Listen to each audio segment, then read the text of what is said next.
Ubusin namin kayong lahat. Lahat. Aray, ang sakit ng katawan ko. Yung ulo ko. Labanan mo yung kasamaan, Brad. Bakit yung salita ko ay umiiba? Parang napuputol. Duda talaga ako na may bumabasa sa isipan ko. Huwag mo hayaang Pilit niyang pinapahinto. kontrolin. Utak ko. Demonyo. Ah, Demonyo lang yung nasa loob mo, Brad. ano? Huwag kang magsalita ng ganyan. Dahil hindi mo pa alam. Hindi mo pa alam. Hindi mo alam. Ikaw yung may sabi sa akin na kahit kailan hindi pwedeng manaig ang kasamaan sa kabutihan. Wala akong sinabi. Baka kay Pidot sinabi niya sa'yo yan. Pero wala na. Hindi niyo na makikilalang muli.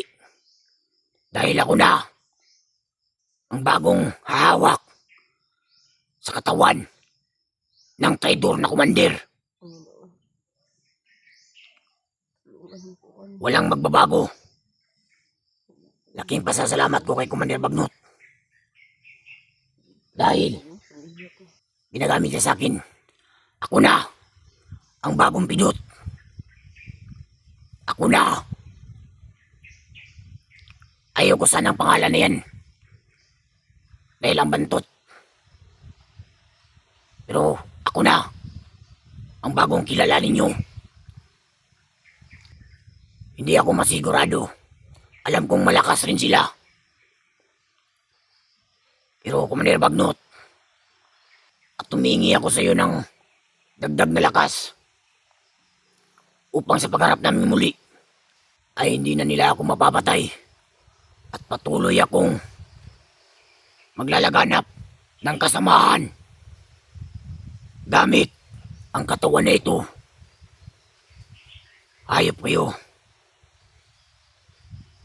Ako na ang bagong Pidot. Huwag kang magpasalamat sa kasamaan, Brad. Ano? Huwag mo kong tawaging Brad. Wala kang respeto sa akin. Magkaibigan tayo. Alam ko. Hindi tayo magkaibigan. Naiintindihan mo ba yung sinasabi ko sa'yo? Ha? Wala ka ng kaibigan. Dahil si Pidot nakalibing na yung kanyang kaluluwa sa kadiliman. Totoo yan. Hindi ako marunong magsinungaling. Isang mabuting tao. Pero marunong akong pumatay. Kung makikita mo lang kung ano yung ginagawa niya ngayon. Pero huwag kang magalala. Pagbibigyan kita. Pero sa pamilya mo lang. Hindi na kay Pidot. Kasi wala na kayong pakialam doon. Mapayag siya sa hindi. Ako ang bagong Pidot. At hindi na siya.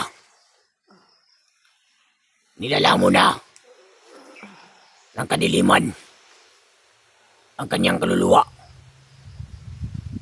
Kaya hindi pwedeng disturbo yung ginagawang ritual. At hindi nila ako pwedeng mahuli. Dahil kapag nahuli nila ako at babalik na yung sinasabi mo, yung sinasabi mong Pidot, na inagaw ko yung pangalan niya, babalik siya. Pero hindi pwedeng mangyari. Alam ko. Hindi. Hindi. Hayop. Nanginginig na naman yung katawan ko. Hindi mananaig sa mga kabutihan. Utangin na mo, Pidot. Labanan mo, Brad. Huwag ka nang lumaban. Labanan mo yung Ha ha ha. Ah, hanapin mo sa loob. hindi pwede. Hindi. Hindi ka na babalik.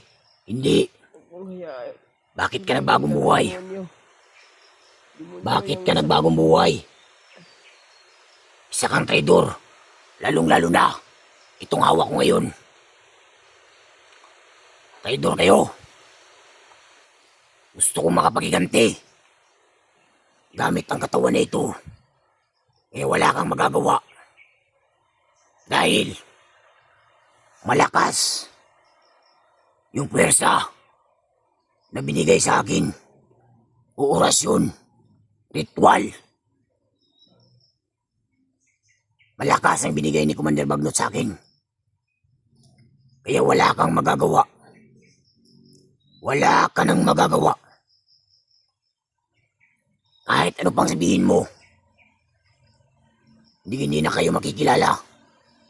Hindi mo na makikilala yung kasamaan mo at hindi mo na muling makikita. Eh magpaalam ka na, Pidot. Ikaw, matulog ka muna dyan habang inaantay natin yung kasama ko. Dahil sa pagbalik nila, Jack, makikita mo na yung mag-ina mo. Mag-ina mo, putang ina nyo. Ano? Ano hindi gagalawin? Hindi namin gagalawin yun. Pero ikaw ang puputol sa ulo nila. Yun lang. Huwag ka nang magsalita.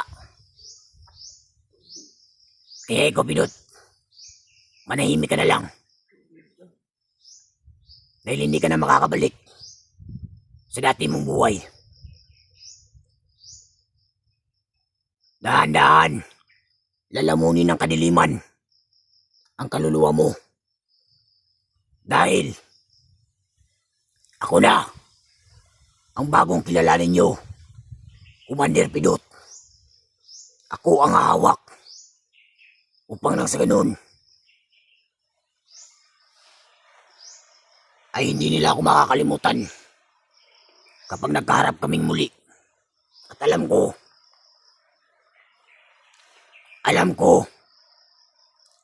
na malaki yung pagkakamali nila sa akin. Wala lang silang nagawa ngayon. Dahil nasa amin ang alas. Magiging malupit na ako. Malupit. Pinakamalupit. Ang binigay lang naman sa akin na orasyon, hindi 100%. Mga 30 lang. Pero malakas na rin yun. Kumpara dun sa mga kasamaan mong pulpul. Kaya Pidot, huwag ka nang magtangkang lumaban. Huwag mong basagin yung isipan ko. Lalong-lalo ka na tanda. Kapag nakita kita dito, puputulan kita ng leeg.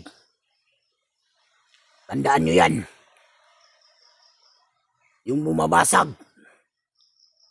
sa isipan na ginamit ko, ay magsisisi kayo.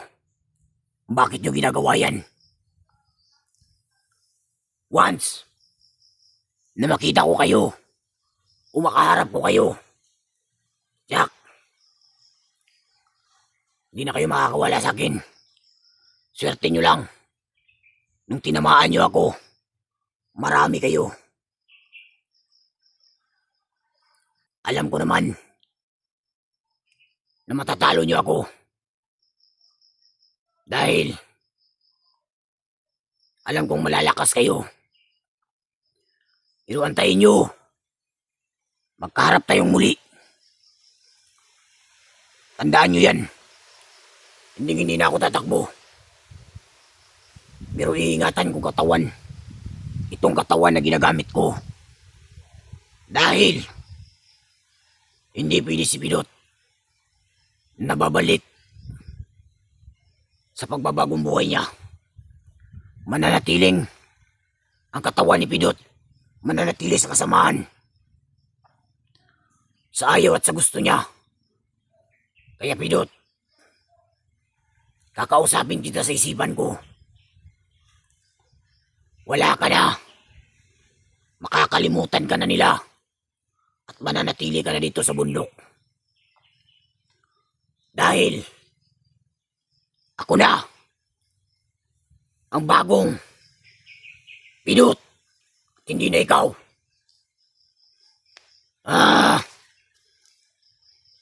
Ayop. Nanghihina na naman yung katawan ko. Ayop talaga tong mga taong to. Dahan-dahan nilang kinukuha yung binigay sa akin ah. Saan na kaya yung inutusan ko? Sana hindi siya matagalan at makabalik siya sa madaling panahon upang Matupad na ang pinangako ko sa iyo, traidor. Kahit natutulog ka, alam kong nakikinig ka. Matutupad na ang gagawin mong magpaslang o puputol sa ulo ng iyong asawa sa harap mo.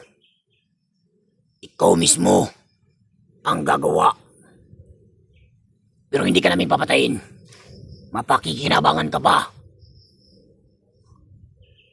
Ikaw yung ipain namin sa mga kasamahan mo o tumulong sa'yo. Kaya ikaw, Bidot, wala ka nang magagawa. Hindi mo na makukuha muli yung katawan mo. Magiging isang demonyo na ang kilalanin yung Pidot. Tandaan nyo yan. Tandaan yung araw na ito. Yan ang mangyayari. Kaya ikaw, huwag ka nang umasa, buddy. Huwag ka nang umasa na yung mga kasamahan mo o tumulong sa'yo ay maliligtas ka pa nila. Dahil once na magharap kaming muli, tandaan nyo to. Kung makikita nyo to, tandaan nyo to. Papatayin ko kayo.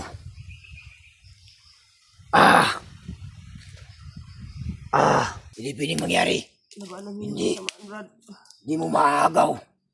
Kahit magtulong-tulong pa kayong dalawa, Labanan hindi mo makukuhang muli yung katawan mo, Pidot. mo yung demonyo sa loob mo, Brad. Alam kong pagod ka na.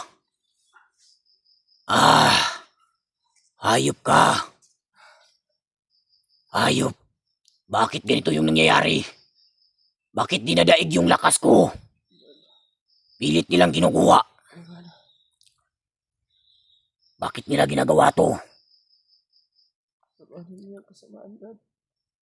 Bakit? Hayop.